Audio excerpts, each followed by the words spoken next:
ॐ त्र्यम्बकं यजामहे सुगन्धिं पुष्टिवर्धनम् उर्वारुकमिव बन्धनात् मृत्योर्मुक्षीयमामृतात्। आइए शिव महापुराण की चर्चा हम प्रारंभ करें। शिव महापुराण शब्द में पहला शब्द है शिव, और भगवान शिव के स्वरूप को पिछले 2 भागों में हमने समझने का प्रयास किया है। मैंने आपसे निवेदन किया था, परमात्मा की 2 रूपों में पूजा होती है, एक निर्गुण निराकार, एक सगुण साकार।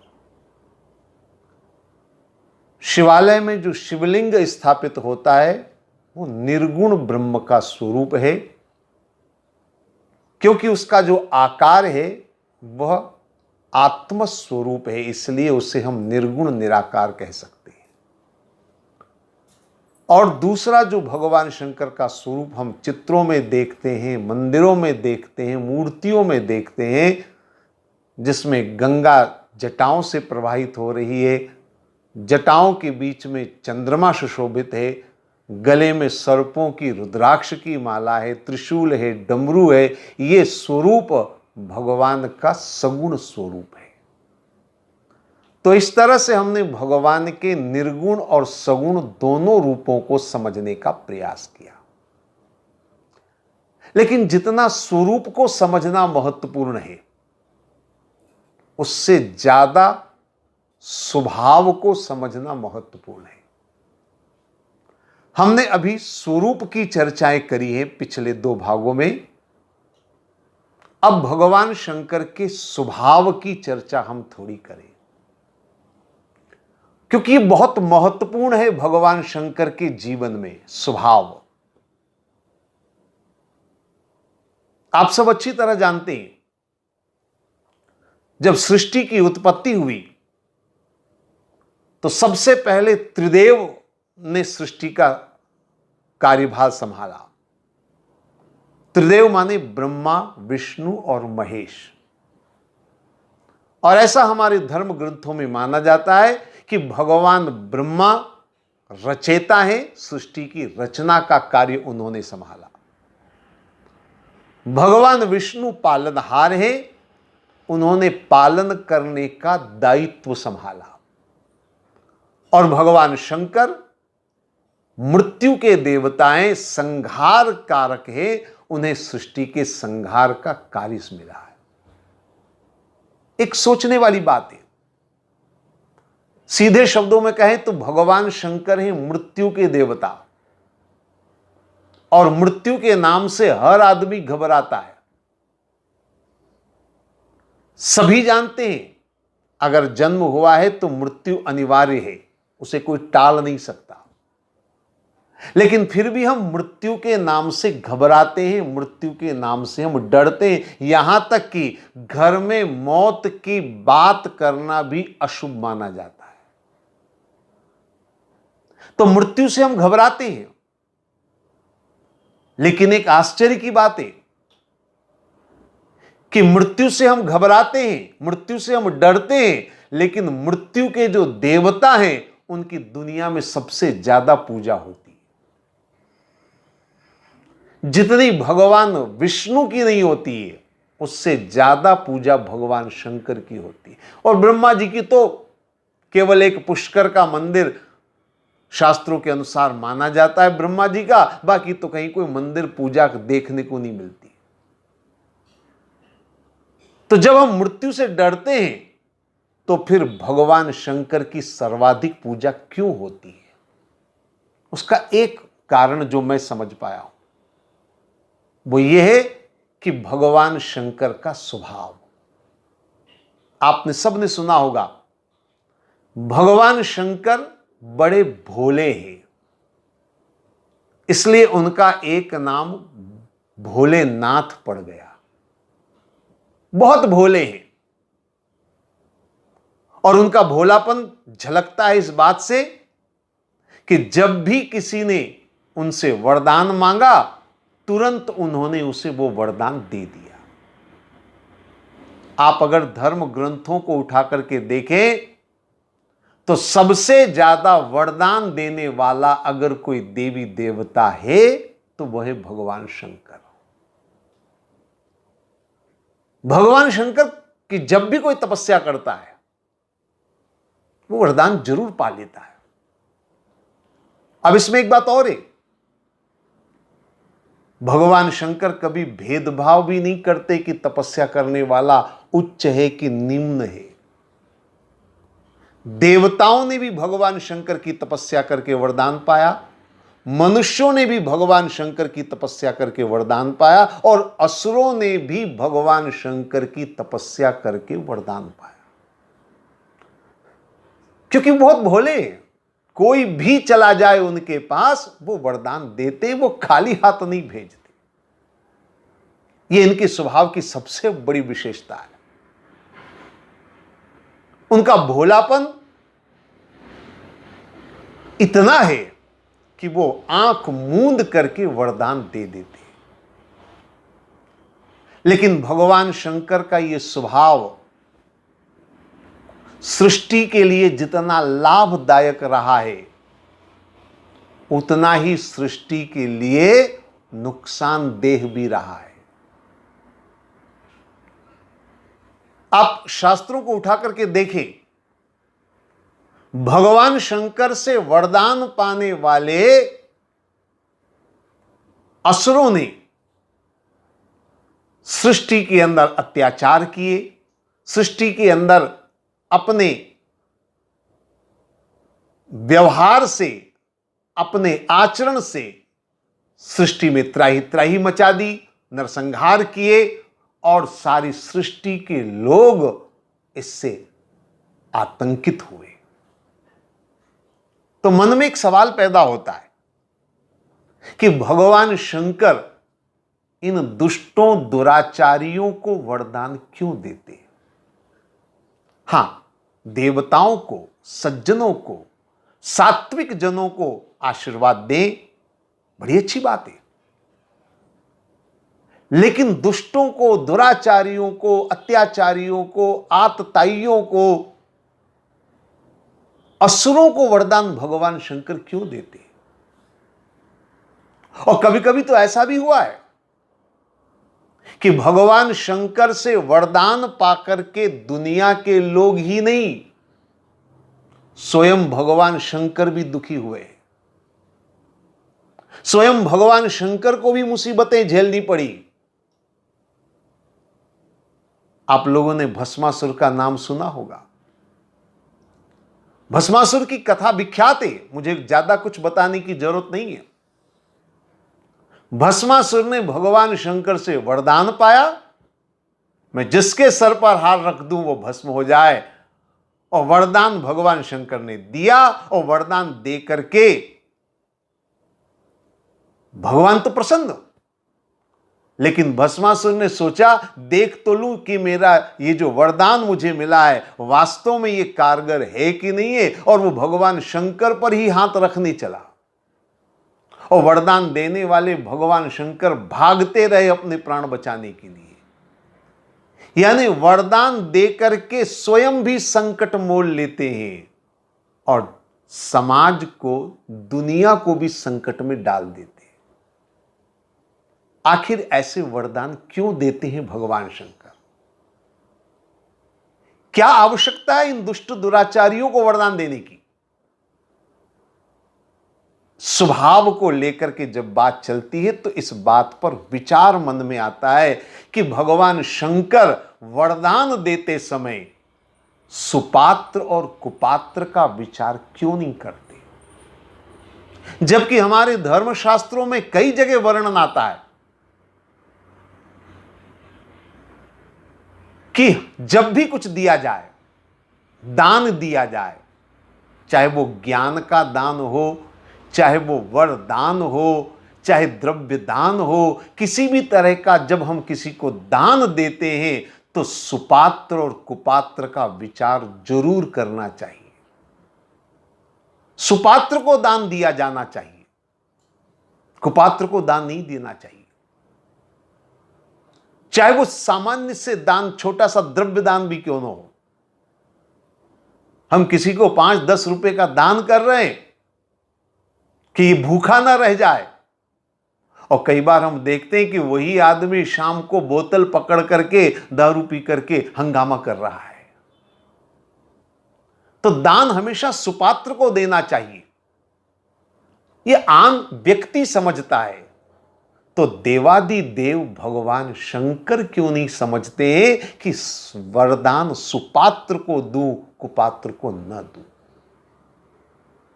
तो थोड़ा सा हमें विचार करना होगा भगवान शंकर के स्वभाव के बारे में। देखिए, एक छोटी सी बात मैं आपके सामने रखूंगा और बहुत ध्यान से मेरी बात को समझने का प्रयास करें। भगवान शंकर आंख मूंद कर सबको वरदान क्यों देते, सुपात्र कुपात्र का विचार क्यों नहीं करते? एक बात आप ध्यान से समझ लीजिए। दरअसल भगवान शंकर को समझने में थोड़ी हमारी भूल है। पहले हम भगवान शंकर को समझ लें, और जितना हम भगवान शंकर को अच्छी तरह समझ पाएंगे उतना ही उनके चरित्र को समझ पाएंगे। आगे शिव महापुराण जब प्रारंभ होगा तो उनके चरित्र को समझना हमें पड़ेगा। और उसके लिए एक बात सबसे पहले मैं आपसे आज निवेदन करना चाहूंगा। दरअसल भगवान शंकर को समझने में एक बात का ध्यान में हमें रखनी आवश्यक है। हम लोग भगवान शंकर को मात्र एक व्यक्ति समझते हैं, और जब हम एक व्यक्ति के रूप में उन्हें देखेंगे तो निश्चित रूप से मन में यह प्रश्न खड़ा होगा कि उन्हें उचित अनुचित का ध्यान रखना चाहिए, उन्होंने वो ध्यान क्यों नहीं रखा। लेकिन एक बात समझ लीजिए, भगवान शंकर मात्र एक व्यक्ति नहीं है, बल्कि भगवान शंकर एक शक्ति है।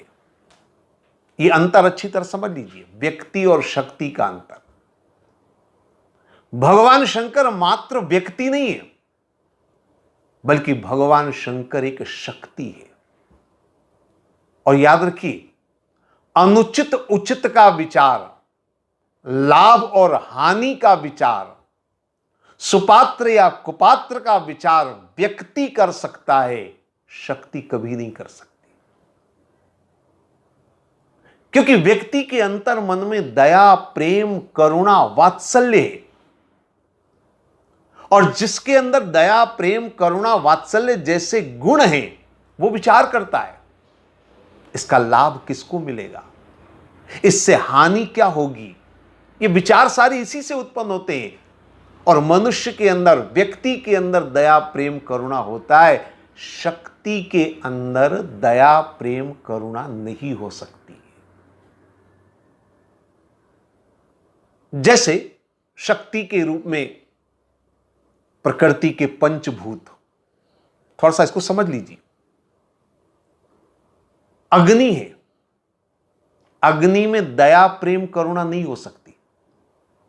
अग्नि जब प्रज्वलित होगी तो अग्नि में जो भी हाथ डालेगा उसका हाथ झुलसेगा, उसका हाथ जलेगा। अग्नि ये विचार नहीं कर सकती कि ये डाकू है, इसका हाथ में ज्यादा जला दूं, ये साधु महाराज है, इनका हाथ में कम जलाऊं। ये अग्नि कभी विचार नहीं करेगी। सज्जन है, इसको मुझे बचा लेना चाहिए, ये दुर्जन दुराचारी है, इसको मैं ज्यादा दंड दूं, ऐसा विचार अग्नि नहीं कर सकती। क्योंकि ये शक्ति है, अग्नि एक शक्ति है, वायु एक शक्ति है, जल एक शक्ति है। तो शक्ति कभी विचार नहीं करती है। ठीक इसी तरह से भगवान शंकर भी एक शक्ति है। जो भी भगवान शंकर के पास जाएगा, नियम पूरा करेगा, जो शास्त्रों ने बना रखा है कि ऐसे ऐसे उनकी तपस्या करो, जो तपस्या करेगा उसको भगवान शंकर वरदान देंगे, क्योंकि वह व्यक्ति ही नहीं बल्कि वो एक शक्ति है। और इसीलिए भगवान शंकर को शास्त्रों में अजन्मा कहा है। बहुत सीधी बात समझिए, क्योंकि जन्म हुआ तो व्यक्ति हो गया। भगवान शंकर अजन्मा है, और अगर वो अजन्मा है तो वह मात्र व्यक्ति नहीं हो सकते, वो शक्ति होंगे। और शक्ति के साथ ये परम समस्या है कि शक्ति कभी सोच विचार नहीं सकती। इसलिए भगवान शंकर के सामने जब भी कोई आया, भगवान शंकर ने उसे वरदान दिया, क्योंकि वरदान देना उनकी मजबूरी है। इसको यूं समझ लीजिए। इस शब्द का प्रयोग मैं इसलिए कर रहा हूं ताकि जल्दी से बात समझ जाए। भगवान शंकर का वरदान देना मजबूरी है, क्योंकि वो एक सिद्धांत से बंधे हुए हैं। जो भी तपस्या करेगा भगवान उनको वरदान देंगे। अब भगवान शंकर शक्ति के देवता है, वरदान वो देते हैं, लेकिन शक्ति का उपयोग किस ढंग से किया जाए ये हमारे हाथ में। हम अपने बुद्धि से, अपने विवेक से शक्ति का सदुपयोग भी कर सकते हैं और शक्ति का दुरुपयोग भी कर सकते हैं। जैसे एक उदाहरण दूं मैं आपको। आप लोग विद्युत प्रवाह को जानते हैं, करंट को जानते हैं, इलेक्ट्रिक को आप जानते हैं। वो एक शक्ति है। विद्युत प्रवाह एक शक्ति है। आप उसका उपयोग अलग अलग ढंग से कर सकते हैं। अगर करंट को पंखे से जोड़ देंगे तो आपको हवा मिलने लगेगी, पर अगर आप उसे हीटर से लगा देंगे तो आपको गर्मी मिलने लगेगी। आप उसका उपयोग फ्रिज के साथ करेंगे जोड़ करके तो आपको बर्फ भी मिल जाएगा। तो बिजली, करंट, विद्युत एक शक्ति है। अब आप उससे किस रूप में उपयोग लेंगे ये आपके हाथ में है, वो आपको सोचना है। आप उसका उपयोग मशीन के साथ जोड़ करके ताकत के रूप में भी उपयोग ले सकते हैं, आप किसी भी रूप में उपयोग ले सकते हैं, क्योंकि विद्युत प्रवाह एक शक्ति है। शक्ति का उपयोग अलग अलग ढंग से अलग अलग व्यक्ति कर सकता है। भगवान शंकर भी एक शक्ति है, और इसलिए वो वरदान तो देंगे। अब ये हमारे हाथ में है कि हम उसका क्या उपयोग करते हैं। हम भगवान शंकर के वरदान का सदुपयोग करेंगे या हम उसके वरदान का दुरुपयोग करेंगे, ये हमारे हाथ में। भगवान शंकर वरदान देते रहे हैं, देते रहेंगे, लेकिन हमें अपने आप पर विचार करना है कि हम किस तरह से उसका उपयोग करते हैं। जहां तक सवाल असुरों का है, तो चूंकि वो असुर हैं, दुष्ट हैं, दानव प्रवृत्ति के हैं, बुरी प्रवृत्ति के हैं, ऐसे लोग हमेशा शक्ति का उपयोग अपने निजी स्वार्थ के लिए करते हैं, अपनी इच्छाओं को पूरा करने के लिए करते हैं, केवल अपने सुख के लिए करते हैं। सृष्टि का चाहे अहित हो जाए, वो केवल अपने आप को देखते हैं, और इसीलिए असुरों ने भगवान शंकर के वरदान का दुरुपयोग किया है। इसीलिए उनको असुर कहा जा सकता है कि उन्होंने शक्ति का सदैव दुरुपयोग किया है। उन्होंने केवल अपने अहंकार को पुष्ट करने के लिए शक्ति का उपयोग किया है। भगवान शंकर वही है, वरदान देने वाले। अब उनसे आप वरदान किस तरह का पाते हैं आपके हाथ में है। एक बढ़िया सा उदाहरण मैं आपको दूं। 3 भाइयों ने एक साथ तपस्या करी, तीनों ने भगवान शंकर की तपस्या करी। तीनों भाई एक साथ भगवान शंकर की आराधना करते हैं। आप जानते हो 3 कौन भाई है? वो हैं रावण, कुंभकर्ण और विभीषण। तीनों ने भगवान शंकर से वरदान पाया, लेकिन रावण ने वरदान क्या पाया? रावण ने वरदान मांगा शक्ति का, मैं विश्व का राजा बनूं, विश्व विजयी बन जाऊं, मैं किसी से ना हार पाऊं। कुंभकर्ण ने 6 मास की नींद मांग ली, और विभीषण ने मांगा कि मुझे भगवान की भक्ति, अनुराग प्राप्त हो, भगवान श्री प्रभु का प्रेम मुझे प्राप्त हो। तो ये शक्ति के 3 अलग अलग उपयोग तीनों ने किए। भगवान शंकर तीनों को वरदान दे रहे हैं। शक्ति का उपयोग करना आपके हाथ में है कि आप शक्ति का उपयोग किस ढंग से करते हैं। आप उसका सदुपयोग करेंगे, आप उसका दुरुपयोग करेंगे। हां, असुरों ने हमेशा शक्ति की उपासना करी। आप एक बात गौर से देखेंगे, भगवान शंकर से वरदान जितना असुरों ने पाया है उतना देवताओं ने नहीं पाया है, उतना मनुष्यों ने नहीं पाया है। सबसे ज्यादा शंकर की पूजा असुरों ने ही करी है। रावण से लेकर बाणासुर से लेकर के भस्मासुर से लेकर के आप अगर गिनती लगाएं तो अधिकतम असुरों ने भगवान शंकर की ही तपस्या करी। क्यों? क्योंकि असुर केवल शक्ति चाहते हैं। ध्यान से मेरी बात समझ लेना, असुर केवल शक्ति चाहते हैं। मनुष्य शक्ति के साथ भक्ति भी चाहता है, मुक्ति भी चाहते हैं, देवता और मनुष्य। इसलिए असुर केवल शक्ति चाहते हैं और इसीलिए उन्होंने केवल भगवान शंकर को अपना इष्ट चुना, क्योंकि उनको चाहिए शक्ति और शिव शक्ति है, शिव शक्ति स्वरूप है। इसलिए असुरों ने केवल भगवान शंकर को पूजा। लेकिन इसमें एक बात ध्यान समझ लीजिए, हमारे ऋषियों ने धर्म ग्रंथों में कहा है, अति सर्वदा वर्जित। किसी भी चीज की जब अति होती है तो वह विनाशकारी होती है। असुरों के साथ वही हुआ। जब वो शक्ति के पीछे लग गए तो उन्होंने बाकी सब चीजें छोड़ दी, केवल एक ही चीज शक्ति शक्ति शक्ति, और अधिक शक्ति के जब पीछे पड़ेंगे तो परिणाम दुखद होगा। इसलिए असुरों का सर्वनाश हुआ। ये कथाएं यही बताती हमें, ये धर्मशास्त्र यही बताते हमें कि जब शक्ति के पीछे ज्यादा कोई आदमी पड़ेगा तो उसका अंत बुरा ही होगा, उसका अंत दुखदाई होगा, उसका अंत अच्छा होने वाला नहीं है। इसलिए मैं आपसे निवेदन करूंगा, शक्ति जरूर पाएं, लेकिन शक्ति के साथ भक्ति और मुक्ति का लक्ष्य होना चाहिए, तब शक्ति का सदुपयोग होगा। शक्ति का दुरुपयोग अगर करेंगे, और आज हम जगत में देखते हैं, आज हम समाज में देखते हैं, आज हम सारी दुनिया में देखते हैं, जिसने भी शक्ति पाई उसने उस शक्ति का दुरुपयोग करना शुरू कर दिया। थोड़ी सी ताकत आ गई, दादागिरी शुरू कर दी। होटल में चले जाएंगे, खाएंगे पिएंगे, पैसा तो देंगे नहीं क्योंकि दादा आदमी। ये हमारी प्रवृत्ति है, और ये प्रवृत्ति असुर प्रवृत्ति ही है, इससे ज्यादा कुछ भी मैं नहीं कहूंगा।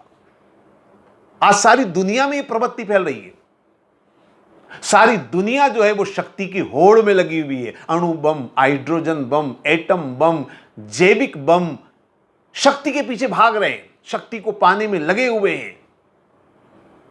और इतनी शक्ति हमने संचित कर ली कि वैज्ञानिकों का ऐसा मानना है कि आज दुनिया में इतने बम और हथियार हैं कि अगर वो एक साथ चला दिए जाए तो पृथ्वी एक बार नहीं बल्कि 7 बार समाप्त हो सकती है।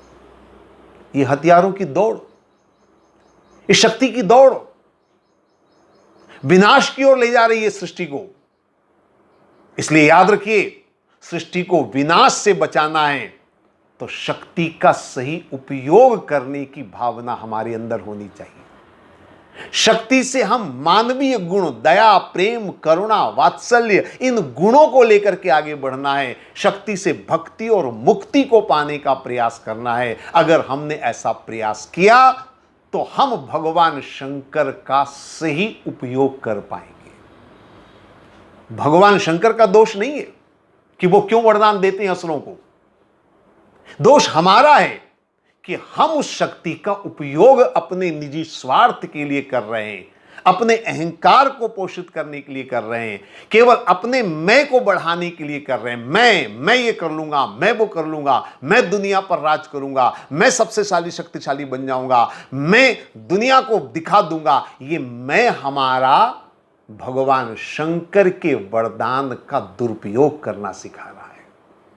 इसलिए भगवान शंकर के साथ अगर हमें उनके चरित्र को समझना है, वेदांत में जो घोषणा करी गई शिवो हम, यानी हम अपने अहम को त्याग करके उस आत्म स्वरूप का बोध करें, तभी हम शिव के चरित्र को जान पाएंगे, तभी हम शिव के स्वभाव को जान पाएंगे और तभी हम भगवान शंकर से जीवन में कल्याण के मार्ग को अपना पाएंगे, भगवान शंकर से अपने जीवन का कल्याण कर पाएंगे। मैं आपसे आज इतना ही निवेदन करूंगा, भगवान शंकर का स्वभाव वरदान देना है, ये उनकी मजबूरी कहें या एक शक्ति का नियम कहें, उस नियम से बंधे वरदान तो वो देंगे, लेकिन आपको सोचना है कि आप उस वरदान का उपयोग किस ढंग से करते हैं, किस रूप में करते हैं। अगर हम अच्छे रूपों में करेंगे तो हम मानव कहलाएंगे, और अगर हम शक्ति का दुरुपयोग करेंगे, अगर केवल अपने अहंकार को पुष्ट करेंगे,